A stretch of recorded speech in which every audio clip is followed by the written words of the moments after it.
Ikaw putang ina mo ulol, wag kang mag-aasta sa akin ng ganyan. Wag mong pangarapin yung mga bagay kung walang karapatan. Unang-una, sino ka? Baka di mo naiintindihan.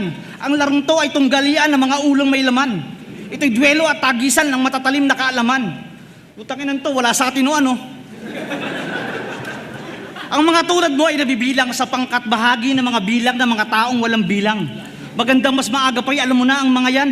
Nang sa ganun mawala ka man, alam mong hindi ka kawalan. At paalala sa isang bagay na wag mong kakaligtaan. Pagbigay galang kapag nakikita mong ako ang nasa harapan. Yung mga laban mo, putang ina, totoo lang, walang katuturan. Ang iniisip ko yung mga audience, putang ina, tuwang-tuwa naman. Tangina naman, ano to, lokohan? O sige nga, magbigay kayo ng linya na itong may kabuluhan. O di ba wala? Ultimo yung mga kanta niya, wala kayong mapapala. Tara, tagay tayo, tapos hindi. Pag nahuli na, wala namang may paki. Tara, tagay tayo, tapos hindi. Ang lakas tumira, walang pambili. Ikaw nga, yung anak mo 5 taon, mag-aaral mag-rap, tapos ganyan yung mga tema.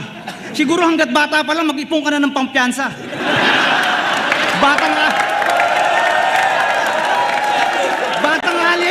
Batang kalye rin ako. 2 klase ang batang kalye, depende sa ugali bilang tao. Laking lansangan din ako. Pare-parehas lang tayo ng dinanas. Pare-parehas tayo nangarap ng minsan may magandang bukas. O di ba parehas? Hanggang dumating tayo sa puntong humawak sa mga rehas. Ang pinag-aiba lang natin sa parehong pinasok na landas, hirap man ako'y lumaban at nagtrabaho ako ng patas. Kaya malas, dahil ikaw yung una kong pinugutan, unang ulong pinagulong na magsisilbing palatandaan, hudyat sa lahat at paalala na mag-iinsayo ng mahusay. Pagkat lahat ng sasalubong sa akin ay ginawan ko na ng hukay.